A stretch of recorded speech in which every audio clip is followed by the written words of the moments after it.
सभी को नमस्कार। आज की इस छोटे से सेशन का उद्देश्य यह है कि रिजल्ट आ रहे हैं। ग्रेड 3 के L1 और L2 के रिजल्ट आ चुके हैं और फर्स्ट ग्रेड के भी रिजल्ट आना शुरू हो चुके हैं। हिस्ट्री सब्जेक्ट का रिजल्ट अभी बाकी है। परीक्षा परिणाम आने से पहले हृदय की धड़कन बिल्कुल वैसे ही बढ़ जाती है जैसे एग्जाम हॉल में हम पेपर देने के लिए जाते हैं तो वहाँ पर हार्ट बीट अपने आप बढ़ती है। ज्यादातर की मैं कह रहा हूँ,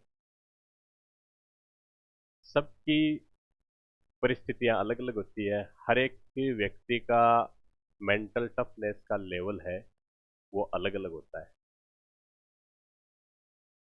लेकिन मैं सॉरी ज्यादातर के स्टेज में बताऊं तो सभी को थोड़ी बहुत हार्ट बीट अप डाउन होती है।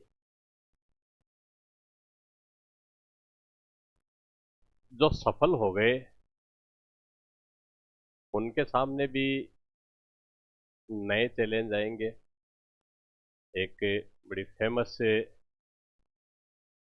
कहावत गवर्नमेंट सेक्टर के लिए है कि नौकरी प्राप्त करना मुश्किल और नौकरी करना उससे भी मुश्किल है। तो लाइफ रोजाना नए नए चैलेंज देगी। खैर, जो सफल हो रहे हैं उन सबको मेरी तरफ से बधाइयाँ, शुभकामनाएं। अभी जो डबल लिस्ट में आए हैं, अभी फिर कई बार हार्ट बीट ऊपर नीचे होंगी, कभी खुशी कभी गम, ऐसा माहौल बनेगा। मेरा उद्देश्य आज के इस सेशन का यह है कि सफलता और असफलता दोनों को हम पचाने की एबिलिटी अगर विकसित कर लें तो हम जीवन के प्रति एक दृष्टिकोण बहुत ही सार्थक और अर्थपूर्ण ढंग से विकसित कर सकते हैं।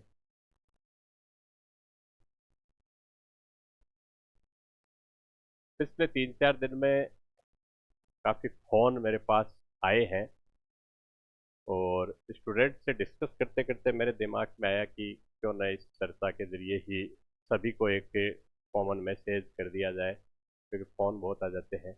हर एक को एक्सप्लेन करना भी बड़ा मुश्किल होता है। ज़्यादातर की कंप्लेन, खास तौर पर फर्स्ट ग्रेड के स्टूडेंट्स हैं, हिस्ट्री के हैं, वो काफ़ी फ़ोन करते हैं। उनकी कंप्लेन भी ये है। कल भरतपुर से एक फ़ोन आया, उन्होंने कहा कि सर पहला पेपर बिगड़ गया, 29% सही हो रहे थे, 29% मुझे लगा फिर सेकंड में नहीं होगा, यानी पहले ही हथियार डाल दिए। ये एक सामान्य सी स्थिति है जिसके हर एक युवा बेरोजगार, खास तौर पर जो जॉब में नहीं है, वो इस स्थिति का सामना कर रहा है। और मैं ये मानता हूं कि ये स्थिति, अगर आप अनएम्प्लॉयड हैं, आपकी पारिवारिक जिम्मेदारी ज़्यादा है, तो आपके बिटर एक्सपीरियंस से, आपके कड़वे अनुभव आप ही महसूस कर सकते हैं। वो दर्द वेदना आप ही महसूस कर सकते हैं, दूसरा कोई नहीं कर सकता। और उस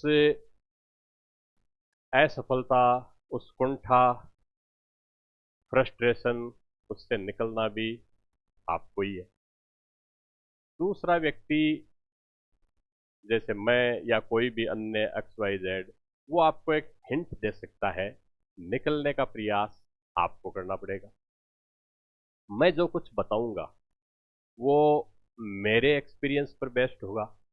वो हो सकता है कि आपके एक्सपीरियंस पर बेस्ड न हो, और हो सकता है कि उससे आप कुछ हिंट लेकर एक सार्थक मीनिंगफुल अर्थ अपने जीवन की सफलता के लिए उसमें भर सकते हैं। लेकिन उसके लिए भी एफर्ट आपको ही करना पड़ेगा। एक बड़ी समस्या यहाँ पर ये है कि हम एक ऐसी सिचुएशन में हैं जहाँ पर हम स्पून फेड हैं, यानी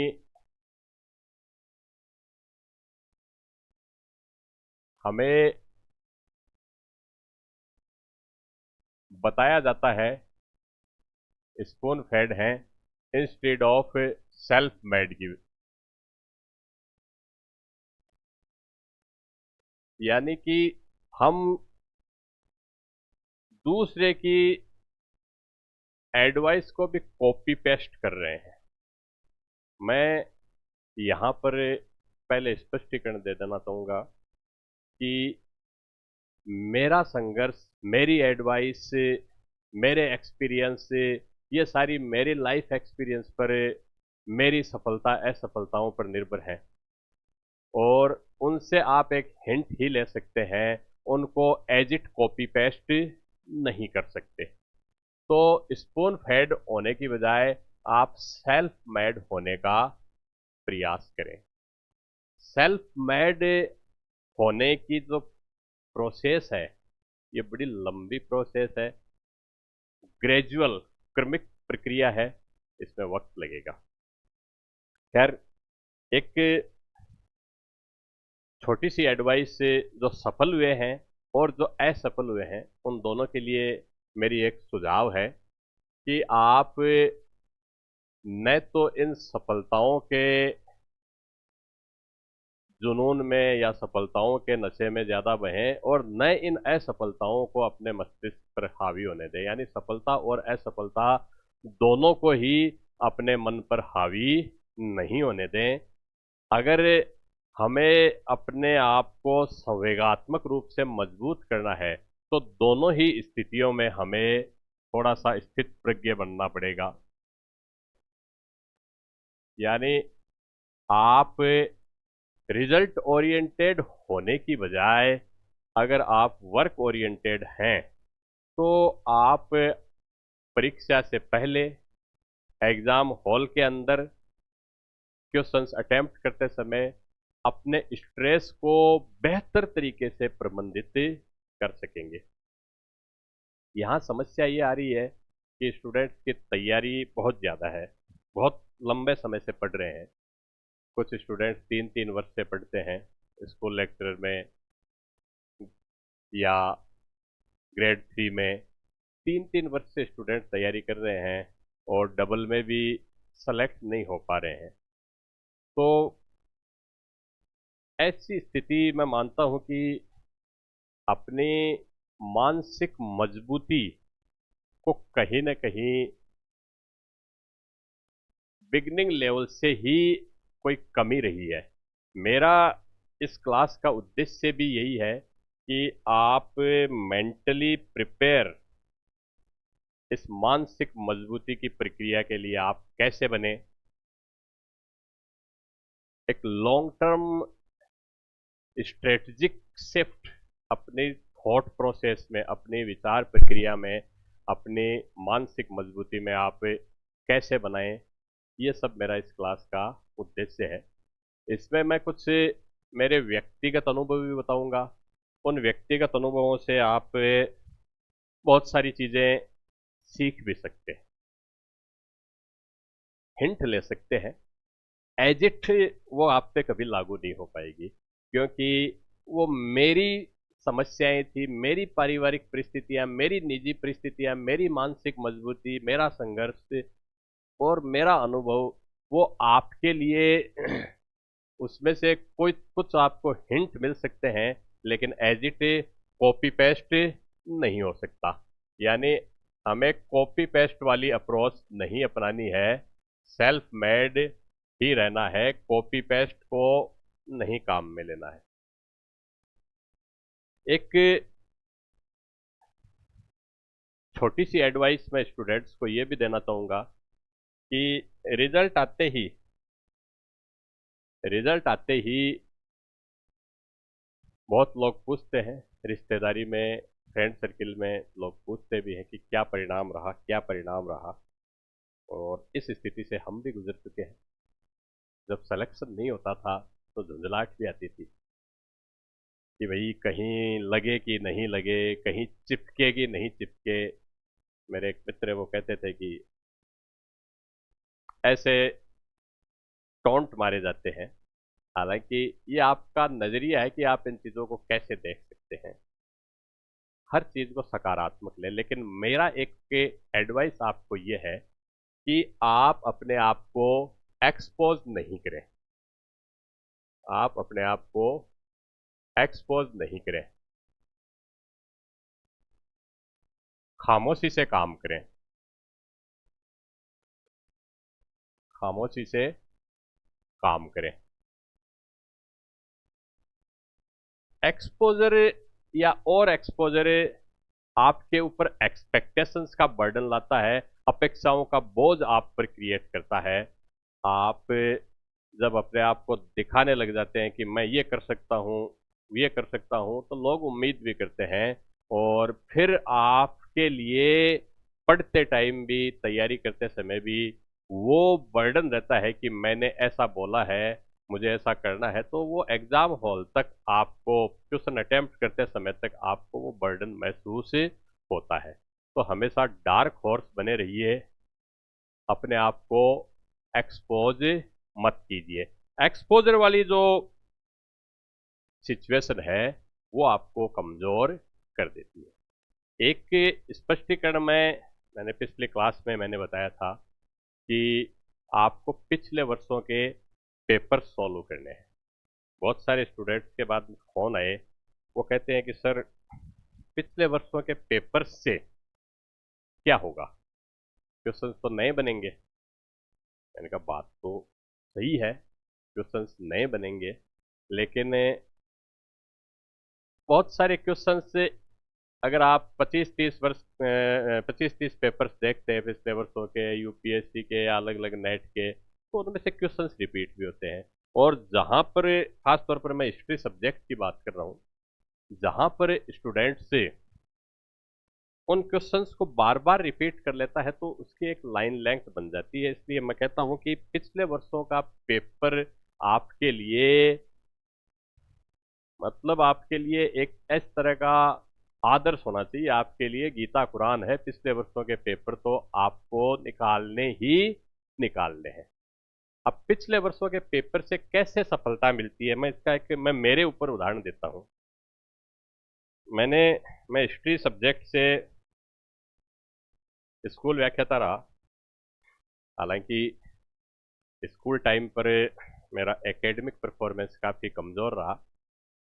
11th क्लास में एक बार 41% मिले, साइंस सब्जेक्ट था, केमिस्ट्री में 5 नंबर का ग्रेस था, कॉलेज में एडमिशन नहीं मिला। दूसरी बार मैंने दोबारा दिया तो 46.3% नंबर बने, और अंग्रेजी में मेरे 33 नंबर बने 100 में से। साइंस में एडमिशन नहीं हुआ, 48% पे होता था उस समय, तो मुझे आर्ट में शिफ्ट होना पड़ा। खैर ये प्रकरण मैं बाद में भी बताऊंगा।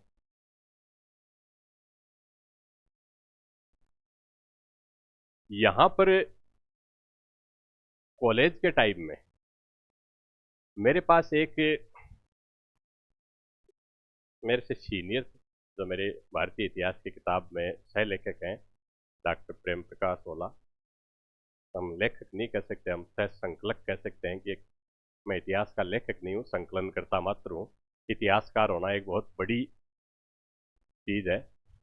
मैं अपने आप को साहित्यकार जरूर कह सकता हूँ, इतिहासकार नहीं हूँ। तो उन्होंने मुझे एक किताब दी, यूथ कंपटीशन टाइम्स की। उसमें 1990 से 1996 सॉरी 1995 तक के 6 वर्षों के पेपर थे, आईएएस प्रीलिम्स के। मैं ये अपना पर्सनल एक्सपीरियंस इसलिए शेयर कर रहा हूँ कि पेपर्स की क्या इंपॉर्टेंस है। मैं 2 एग्जाम्पल बताऊंगा। तो ये पेपर्स मैंने देखे, और देखते देखते मैं और इनसे रिलेटेड फैक्ट्स देखता गया, तो मुझे पता लगा कि ऐसे क्वेश्चन तो मैं सॉल्व कर सकता हूँ। 96 में मैंने आईएएस का प्रीलिम्स का फॉर्म भर दिया और उन पेपर्स के बेसिस पे ही मैं जनरल कैटेगरी में मैंने आईएएस का प्रीलिम्स क्लियर कर लिया। अब 21 वर्ष के स्टूडेंट के लिए जो बड़ी मुश्किल से सीनियर में फेल होके, सीनियर फेल तो नहीं हुआ, थर्ड डिवीजन विथ ग्रेस, और दूसरी बार 46% नंबर लेकर आया, वो केवल आईएएस प्रीलिम्स जैसी एग्जाम जो उस समय काफ़ी मेरे जैसे साधारण देहाती स्टूडेंट के लिए तो काफ़ी टफ ही थी। मैंने पिछले 6 वर्षों के पेपर के आधार पे प्रीलिम्स निकाल लिया और आप यकीन मानिए वो एक टर्निंग पॉइंट था मेरी लाइफ में कि मुझ में कॉन्फिडेंस आ गया। एक वो जो मुझे लगता था कि मैं एक फेल्योर हूँ, वो एक तमगा या ठप्पा मेरे ऊपर लगा था। मुझे मेरे अंदर अपने आप ही उसमें एक आत्मविश्वास आ गया। उसमें कोई और परिस्थितियां भी पहले रही, मैं वो भी बताऊंगा, लेकिन सिविल सर्विसेज के प्रति जो रुझान है वो मेरा इन पिछले वर्षों के पेपर से हुआ। हालांकि बाद में मैं कई बार यूपीएससी में धौलपुर हाउस में इंटरव्यू भी दे के आया, फाइनली सेलेक्ट नहीं हो पाया, वो एक अलग चीज़ है, उसमें भी मेरी ही कमियां रही। तो पिछले वर्षों के पेपर्स पे करते हैं, आप ये मान के चलिए। अब मैं दूसरा उदाहरण आपको एक बात बताता हूँ। मैंने 2015 या 16 में 2 बार अंग्रेजी विषय में भी नेट किया। उससे उस समय उम्र लगभग 40 के लगभग हो चुकी थी।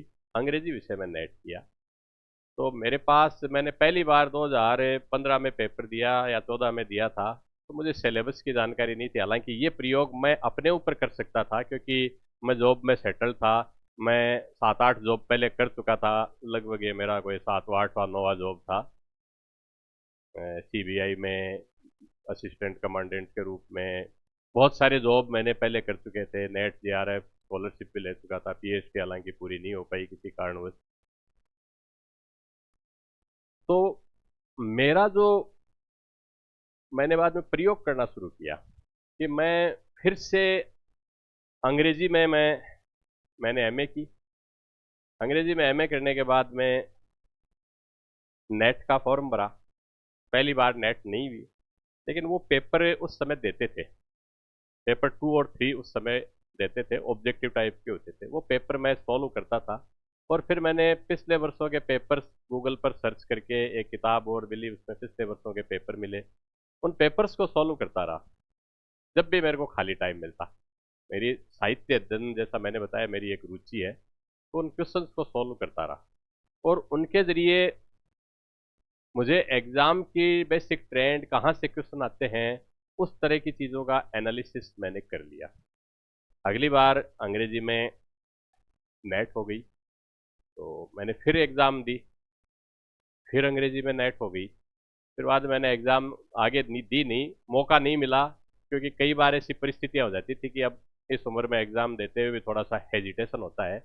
लेकिन उसके बाद में जयपुर में मेरे पास एक सज्जन आए कोचिंग में। उन्होंने पूछा, सर आप किसी ने बताया कि वहाँ पे अंग्रेजी में नेट किए उन्होंने, तो एडवाइस लेने आए। तो मैंने कहा, भाई मैंने तो पिछले वर्षों के पेपर निकाले थे। देखो, एकेडमिक नॉलेज होना एक अलग बात है और एग्जाम पास करना अलग बात है। इसी अप्रोच पे मैं आपको ये बात से इसी डायरेक्शन में ले जा रहा हूँ। तो उन्होंने मेरे से पूछा कि सर आपने कौन कौन सी किताबें पढ़ी। तो मेरे पास दराज में पिछले वर्षों के पेपर पढ़े थे। मैंने कहा, ये देख के मैं गूगल पे सर्च करता रहता था। तो उन्होंने कहा, सर मैं इतनी दूर से आया हूँ, मेरे साथ मजाक क्यों कर रहे हैं। तो मैंने तो भाई उन्हें यही कहा कि भाई मेरी जो आदत है वो इसी तरह की है कि मैं पेपर्स निकाल के ही एग्जाम में एग्जाम की अप्रोच को पकड़ता हूँ। ये बाद में मुझे मनोवैज्ञानिक अप्रोच भी लगी कि विशेष से सामान्य की ओर अरस्तु की जो आगमनात्मक विधि है वैसी लगी कि एक एक एग्जाम्पल से, एक एक क्वेश्चन से आप उसकी बेसिक चीज को आप पकड़ रहे हैं। तो मैंने भाई उन्हें यही कहा कि अब आप मानो या न मानो, मैं मेरे जीवन में मैंने ये 2 उदाहरण आपको बताए हैं कि हिस्ट्री जैसे सब्जेक्ट में फिर मेरा इंटरेस्ट भी इसी कारण से बना अंग्रेजी साहित्य में। हालांकि मेरी रुचि साहित्य अध्ययन की रही है, मैं बेसिकली इतिहास से ज़्यादा मेरी रुचि साहित्य की रही है। मैं 2 बार स्कूल व्याख्याता में भी अंग्रेजी विषय से चयनित हो चुका था। सेकंड ग्रेड में भी अंग्रेजी विषय से मैं था। और आईएएस की जो एग्ज़ाम है मैंने जितनी भी बार दी, इंटरव्यू दिए, वो सारे बाद में मैंने इंग्लिश मीडियम से ही दिए, क्योंकि मुझे ऐसे लगा कि और न तो अंग्रेजी सुधार लें। तो मैं, ये मेरे एक्सपीरियंस है, मेरे एक्सपीरियंस हो सकता है आपके लिए सीधे काम के न हो, लेकिन आप इनसे आप रेफरेंस ले सकते हैं कि हम पिछले वर्षों के पेपर्स हैं उनको आप एक गाइड मार्क, एक दिशा निर्देशक की भूमिका में आप स्वीकार करें, ये मेरा मानना है। अंग्रेजी में नेट होने के पीछे रीजन ने पिछले वर्षों के पेपर्स के साथ साथ ये भी रहा कि लगभग 500-700 उपन्यास और ये सब मैं अंग्रेजी के पढ़ चुका था। मेरे घर पे एक बड़ा कलेक्शन है। मैं दिल्ली में जब तैयारी करता था तो लगभग दरियागंज में चौर बाजार में चला जाता था, उपन्यास ले आता था कि फुर्सत मिलेगी तब पढ़ेंगे। और उनमें से अभी तक आधे की पढ़ पाया हूँ, हजारों में से कोई 500-600 पढ़ पाया हूँ, अभी भी पढ़े हैं। तो शायद वो भी कारण रहा होगा कि कहीं ना कहीं, क्योंकि मैं देखता था कि नेट की एग्जाम में उनमें से कोई ना कोई कहानी में से कोई ना कोई रेफरेंस मिल जाता था। तो बहुत सारे कारण हैं। एक लॉन्ग टर्म प्रिपरेशन तो है ही, लेकिन आपकी एग्जाम की जो अप्रोच है वो आपकी पिछले वर्षों के पेपर से ही बनती है।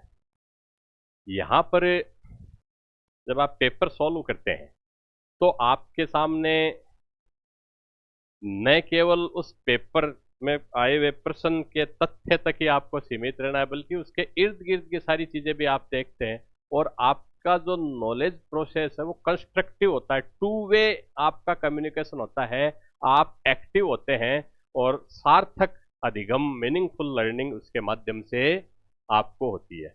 ये मैंने मेरी लाइफ में करके देखा है, मेरा एक्सपीरियंस है। आप में से किसी को उचित लगे तो आप ये चीजें कर सकते हैं। अब ऐसी छोटी छोटी सफलताएं आप प्राप्त करें और छोटे से सफलता से आप अपने आत्मविश्वास को निर्मित करें। आत्मविश्वास निर्मित करने में आपके कई फैक्टर्स काम कर सकते हैं। आपके आत्मविश्वास के निर्माण में ऐसे व्यक्ति महत्वपूर्ण भूमिका निभा सकते हैं जो आपको अच्छी तरह से जानते हैं और आपको अभिप्रेरित करते हैं, जो आपको अभिप्रेरित करने वाले हों। तो ऐसे लोगों की संगति में रहें जो आपको अभिप्रेरित करने वाले हों, और आप वो कार्य करें जो आपको रुचिकर लगे। यानी अभिप्रेरणा और रुचि, मोटिवेशन और इंटरेस्ट, ये दोनों आपको सफलता दिलाएंगी। अभिप्रेरणा की भूमिका क्या है इसमें कि फिर मैं मेरे, जैसे मैं आज की क्लास में मेरे अनुभव को आपके साथ शेयर कर रहा हूँ। ऑफलाइन क्लास में तो मैं स्टूडेंट्स को कई बार बताता था।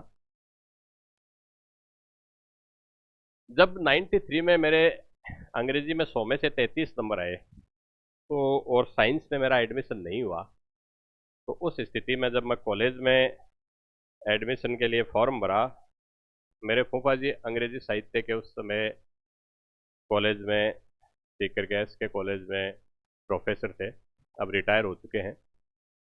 उन्होंने, मैं उनके पास मार्कशीट लेके गया और उनको कहा कि मेरे तो 100 में से 33 नंबर आए, लगभग 30 वर्ष पहले की बात है।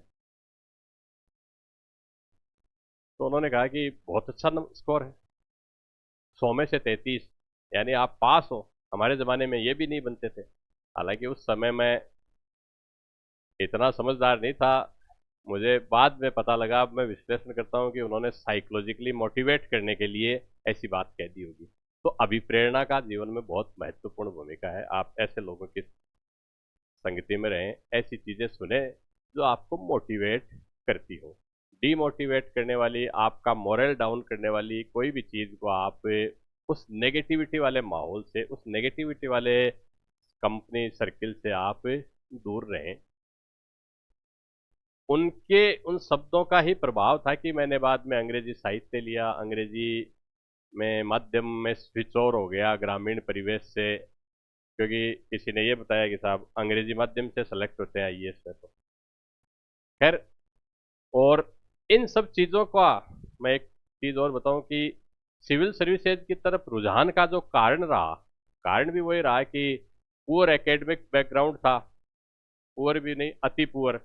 उस समय शिक्षक बनते थे 10वीं 12वीं बीए और बीएड के स्कोर से, तो 10वीं 12वीं का स्कोर इतना पुअर है कि ये चीज़ तो कन्फर्म थी कि मैं कभी शिक्षक नहीं बन सकता था उस पैटर्न पे। तो मेरे सामने यही एकमात्र ऑप्शन था।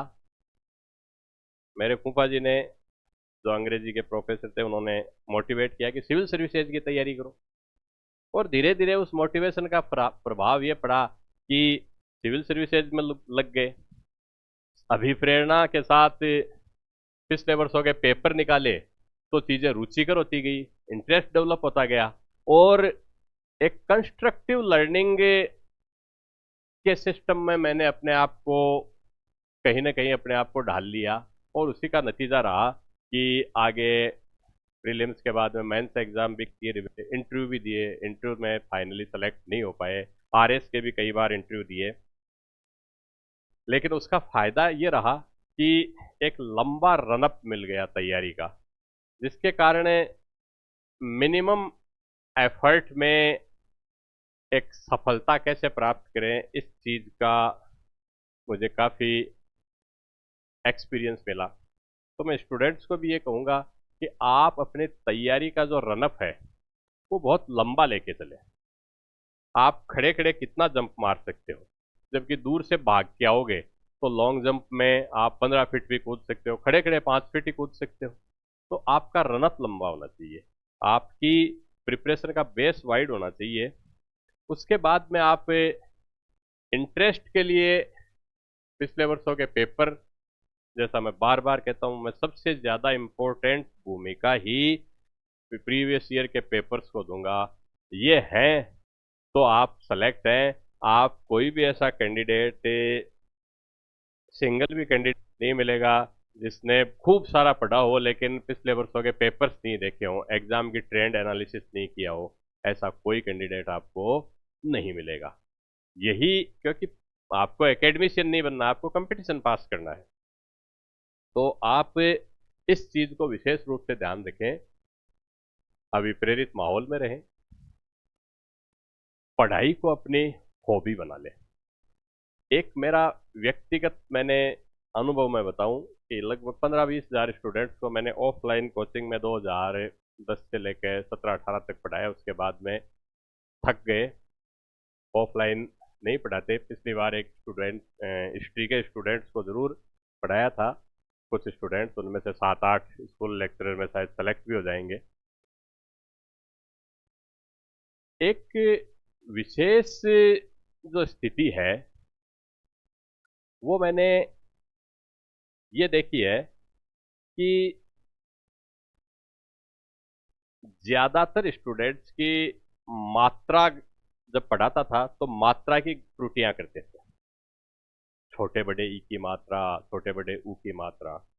मेरा एक व्यक्तिगत जो विश्लेषण है, हो सकता है आप इससे इत्तेफाक न रखें, मेरा व्यक्तिगत विश्लेषण यह है कि जो स्टूडेंट शुद्ध पढ़ते हैं और शुद्ध लिखते हैं, मात्रा की अशुद्धियां नहीं करते हैं, वर्तनी संबंधी अशुद्धियां नहीं करते हैं, और गणित की मूलभूत संक्रियाएं यानी जोड़ बाकी गुणा भाग में जो फास्ट है, वो कम से कम 3-4 नौकरियां अपनी लाइफ में प्राप्त कर लेंगे।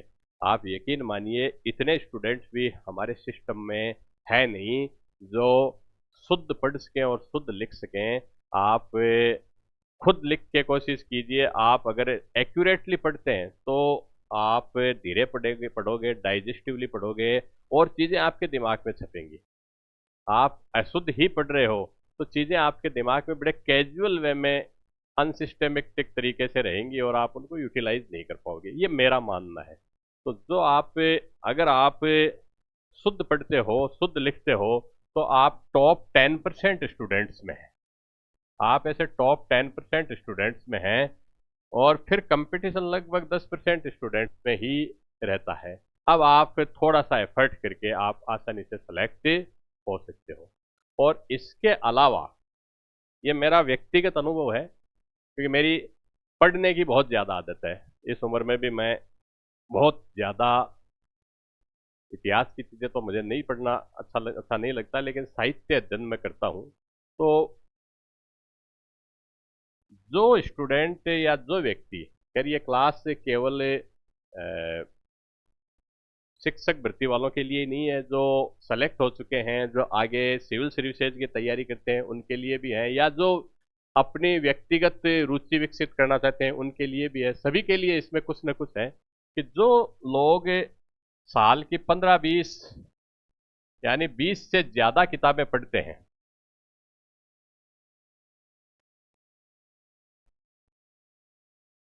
किसी भी तरह की, ऐसे लोग, अगर आप इस कैटेगरी में अपने आप को शामिल कर लेते हैं, तो आप यकीन मानिए दुनिया के टॉप 1% लोगों में हैं।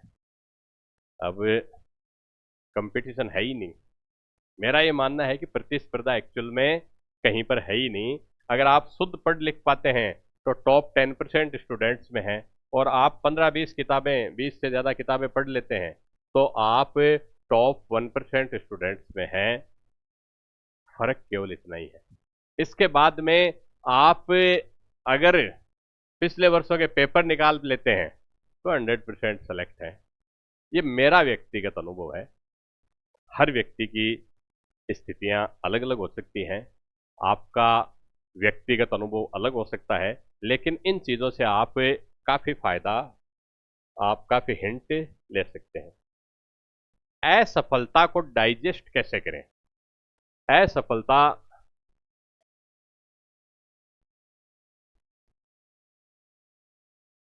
मैं जब कॉलेज में पढ़ता था, ग्रेजुएशन के दौरान 96 में, मुझे ध्यान है, एक एग्जाम्पल है, 1996 में अटलांटा में, अमेरिका में ओलंपिक हुए थे। और उस ओलंपिक में सुपर हैवीवेट फाइनल, जो सुपर हैवीवेट कोई कुश्ती मुकाबला था, उसमें फाइनल में एक अमेरिकन पहलवान, जो वहाँ किसी जेल में जेलर थे, वो आर्टिकल मैंने अब भी रख रखा है, मोटिवेशन के लिए बहुत अच्छी चीज़ है। उस व्यक्ति ने जो बात कही, वो पहलवान फाइनल में रूसी पहलवान से हार गए, तो उनसे पूछा कि आपसे बड़ी उम्मीद थी जीत की, आप हार कैसे गए? तो उन्होंने कहा कि अब आप आगे क्या करेंगे? तो उन्होंने कहा कि I have lot of reasons to be happy, thank God that it is not end of life, thank God that it is not end of world, I have lot of reasons to be happy because I participated in the Olympic, I reached in the final, I am defeated by the best in the world. तो उन्होंने कहा कि भाई मेरे पास खुश होने के बहुत सारे कारण हैं, शुक्र है कि ये मेरे जीवन का अंत नहीं है, दुनिया का अंत नहीं है।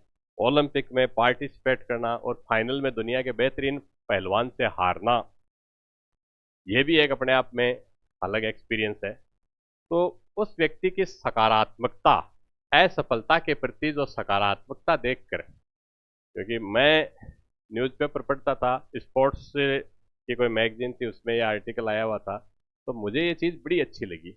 आज भी लगभग 27 वर्ष बाद में, 26 वर्ष बाद में, मुझे ये चीज़ याद आती है कि भाई असफलता के प्रति उस व्यक्ति का नजरिया देखो कितना सकारात्मक था।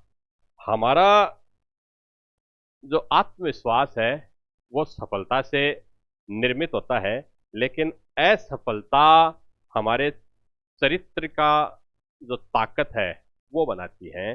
असफलता हमारे चरित्र का निर्माण करती है।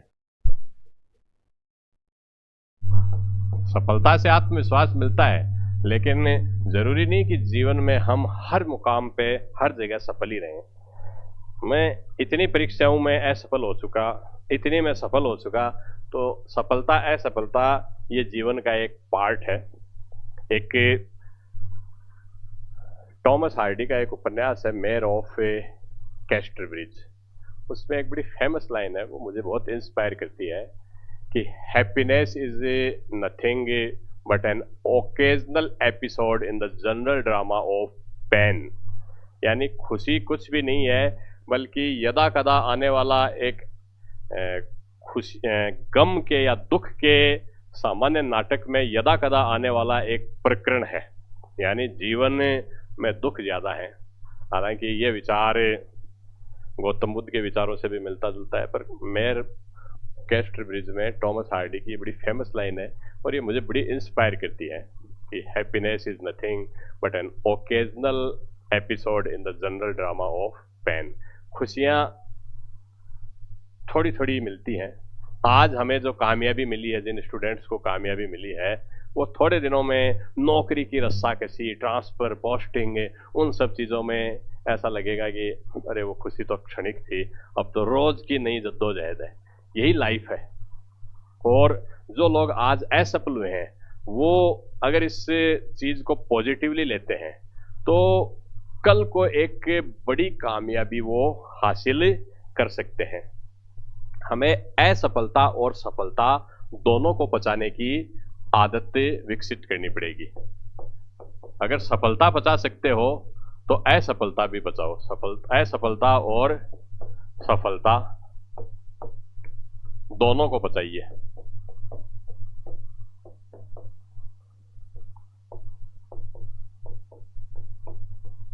ये दोनों आप में डाइजेस्ट करने की एक एबिलिटी होनी चाहिए। पढ़ने की एक निरंतर आप हॉबी विकसित कीजिए। अब अपना काम ही यही है, तो पढ़ने को आदत व अभिरुचि बना लो। आप कभी बोर नहीं होगे। पढ़ने को आदत और अपनी अभिरुचि बना लीजिए। आप कभी भी इसमें बोरियत महसूस नहीं करेंगे। आपको लगेगा कि बोरियत जैसी कोई चीज इसमें है ही नहीं। सफलताएं आपके ऊपर दायित्व लाती हैं और इन दायित्वों का आप अगर सफल निर्वहन करते हैं तो आपके सामने और ज्यादा चुनौतियां आती हैं। आपके व्यक्तित्व का निर्माण होता है, निखार होता है। लेकिन अगर इसमें असफलता का भी तड़का लग जाए कभी कभार, तो आपके व्यक्तित्व में और ज्यादा निखार आता है। आप इसको इसी पॉजिटिविटी के साथ आपको लेना है। एक इस सकारात्मकता का जो साइकोलॉजिकल एस्पेक्ट जो मानता हूं, वो ये है कि हमें अपने इस सकारात्मकता के कारण संवेगों के प्रबंधन में बड़ी मदद मिलती है। डैनियल गोलमैन ने एक पुस्तक लिखी है कि जो ईक्यू के बारे में, इमोशनल कोशेंट आईक्यू से ज्यादा महत्वपूर्ण क्यों है। तो उसकी बेसिक थीम ही यह है कि आप अपने संवेगों का प्रबंधन कैसे करते हैं। तनाव, दबाव, कुंठा, ये सारी जीवन का हिस्सा है।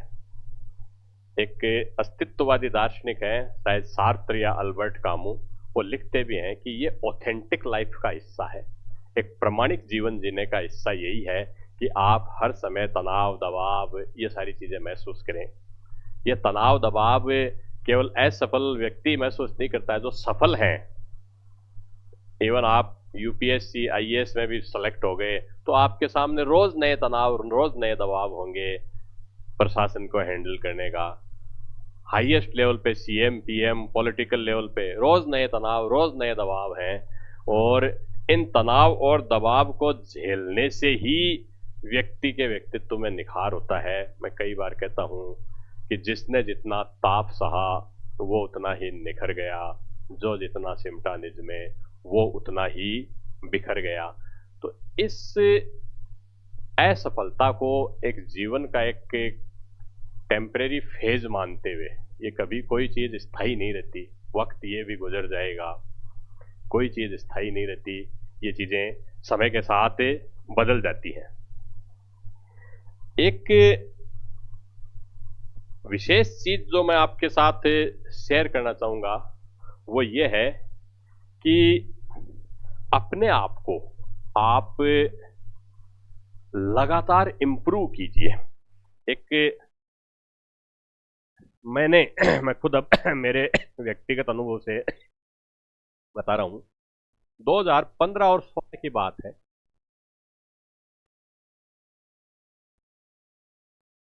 मुझे 2 बार यूरोप जाने का मौका मिला, एक महीने के लिए। एजुकेशनल एक्सचेंज प्रोग्राम में कुछ था, और वहाँ पे जो बेसिक सेंटर था वो जर्मनी के स्टुटगार्ट शहर में, जो स्टुटगार्ट के पास लुडविसबर्ग नामक एक कस्बा है, बहुत सुंदर जगह है। वहाँ पे सिलर जिम्नेजियम है। उस स्कूल के साथ उस स्कूल की अध्ययन करने का मौका मिला। वहाँ पे एक टीचर थे, स्टीफन, और उन्होंने बहुत अच्छी चीज़ मुझे बताई, और इसको कहा जा सकता है इम्प्रूव थिएटर।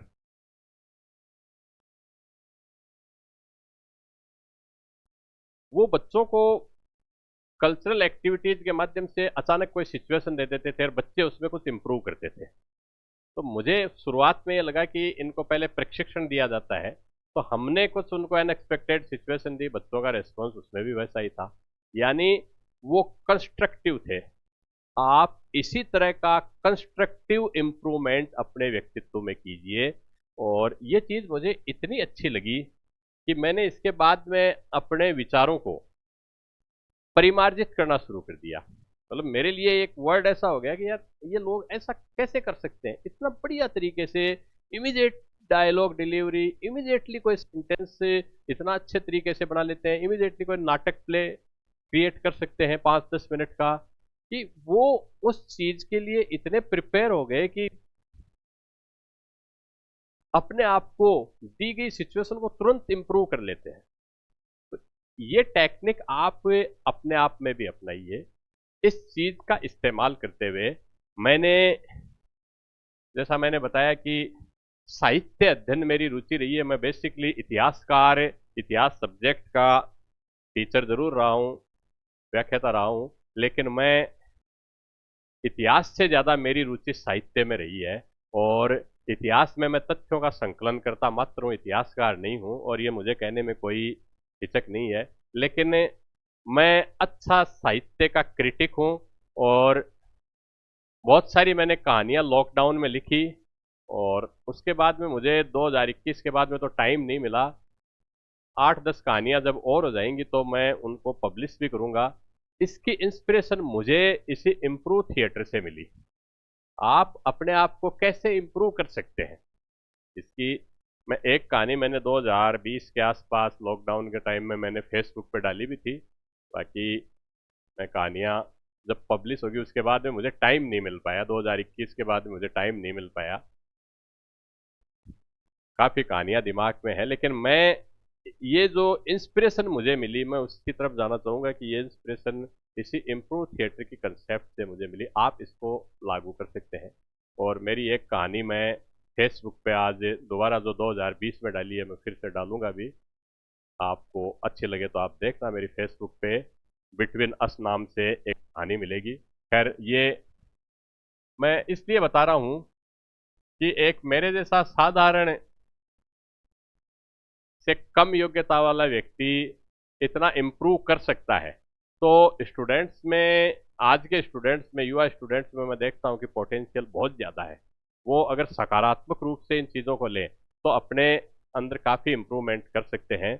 आपको मौका मिले, खैर ये अंग्रेजी में है, और मैं थोड़ा सा इस चीज़ के लिए एम्बेरेस्ड भी हूँ कि मैं हिंदी में उतना अच्छा लेखन नहीं कर सकता जितना मैं अंग्रेजी में करता हूँ। और मैं कोशिश करूँगा कि अब हिंदी भी सुधारी जाए क्योंकि इन दिनों ऑनलाइन क्लासेज की रिकॉर्डिंग में काफ़ी बिजी रहते हैं। हिस्ट्री के ऑनलाइन क्लास की जो बैचेज चल रहे हैं उसके लिए काफ़ी बिजी रहता हूँ। इसके बाद में मैं कोशिश करूँगा कि हिंदी भी सुधारें। हम इम्प्रूव कर सकते हैं, और इसी इम्प्रूव टेक्निक को मैंने, जो इतिहास की मेरी जो गाइड है उसमें भी काम में लिया कि इसको क्या इम्प्रूव किया जाए, इसमें क्या इम्प्रूव करें कि स्टूडेंट्स को एग्जाम से रिलेटेड सारी चीज़ें वहीं मिल जाए। तो इस कंसेप्ट को आप अपने अंदर काम में लें कि कमियां कहाँ रही हैं और उन कमियों को हम कैसे इम्प्रूव करें।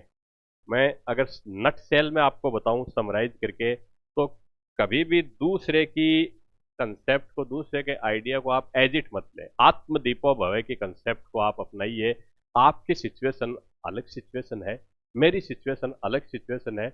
मेरी सिचुएशन से आप कुछ हिंट लेकर आप अपना कंस्ट्रक्टिव और क्रिएटिव एनालिसिस कर सकते हैं और एक सकारात्मक विकास में वो आपको हेल्प दे सकती है। लेकिन वो कभी भी कॉपी पेस्ट की अप्रोच के साथ काम नहीं करेगी। आप मेरी चीज को अपने जीवन में ग्राफ्ट नहीं कर सकते, मैं आपकी चीज को मेरे जीवन में एज इट ग्राफ्ट नहीं कर सकता, लागू नहीं कर सकता। आपको अपनी परिस्थितियों के अनुसार इन चीजों को इंटरनलाइज करना होगा, क्योंकि जो भी सिचुएशंस हैं, आपकी अपनी व्यक्तिगत सिचुएशंस है, आपकी अपनी व्यक्तिगत सफलताएं विफलताएं, आशा निराशा, जोश कुंठा, ये सब आपकी व्यक्तिगत है। दूसरा आदमी इसमें आपको बहुत ज्यादा मदद नहीं कर सकता। आप उसको देखकर कुछ चीजें ग्रहण जरूर कर सकते हैं। तो आप मेरे एक्सपीरियंस से जो मुझे लगा, मैंने आपके साथ इन चीजों को शेयर किया है। और उम्मीद है कि इन चीज़ों के बाद में या ये लेक्चर सुनने के बाद में, ये केवल टीचर भर्ती की तैयारी करने वाले स्टूडेंट्स के लिए ही नहीं है, बल्कि ये सभी लोगों के लिए है जो ऑलरेडी जॉब में सेटल हैं। वो भी अपने आप को कैसे इम्प्रूव कर सकते हैं, उनके लिए भी कुछ ना कुछ इसमें हिंट है। आप चीज़ों को कंटिन्यूसली सुधार कर सकते हैं। आप इस अप्रोच को साथ लेकर चलिए और लगातार अपने अंदर कोई ना कोई इम्प्रूव करने की कोशिश कीजिए। निराशाएं आती रहेंगी, जाती रहेंगी। एक परीक्षा में असफलता कोई अंतिम पैमाना नहीं है, आगे फिर मौका मिलेगा। असफल क्यों हुए, उसकी अप्रोच को आपको पकड़ना जरूर है, उसके कारण को पकड़ना है और उसके बाद में उस असफलता के कारणों का एनालिसिस करते हुए अपने आप को बिना एक्सपोज किए हुए डार्क हॉर्स की तरह आप तैयारी करते रहें। मैं आपको फिर कहता हूं कि सोशल मीडिया या फेसबुक इन पे मिनिमम टाइम दें। मैं तो खैर फेसबुक पे, सोशल मीडिया पे बहुत कम रहता हूं और मुझे वेस्टेज ऑफ टाइम भी लगता है। मैं बहुत सारी चीज़ें, मेरा रुचि नहीं है इसलिए मैं उसको कर ही नहीं पाता। बहुत कई बार पोस्ट डालता हूँ, फिर 3 महीने तक मैं देखता भी नहीं। आप भी कोई इस तरह की, मैंने ये नहीं कहता कि हो सकता है आपकी रुचि अलग हो, आपको उससे अगर कुछ सीखने का मिल रहा है तो वही चीज़ें ग्रहण करें। क्योंकि सोशल मीडिया पे, यूट्यूब पे बहुत सारी पॉजिटिव चीज़ भी आपको मिल जाएगी, नेगेटिव चीज़ भी आपको मिल जाएगी। लेकिन स्टूडेंट लाइफ में अधिकतर हम इसमें टाइम वेस्टेज या भटकाव की तरफ चलते हैं। तो असफलता में कहीं आपके ये रीज़न नहीं हो, इस चीज़ का भी आप एनालिसिस कर लीजिए। भर्तियां आती रहेंगी, भर्तियों का वेट न करें, क्योंकि विज्ञप्ति आने के बाद में आप जो तैयारी करेंगे, वो तैयारी आपको उन कैंडिडेट्स की तुलना में, जो टॉप 5-10% कैंडिडेट हैं जो वर्षों से लंबी तैयारी में लगे हुए हैं, उनकी तुलना में आप काफी पीछे रह जाओगे।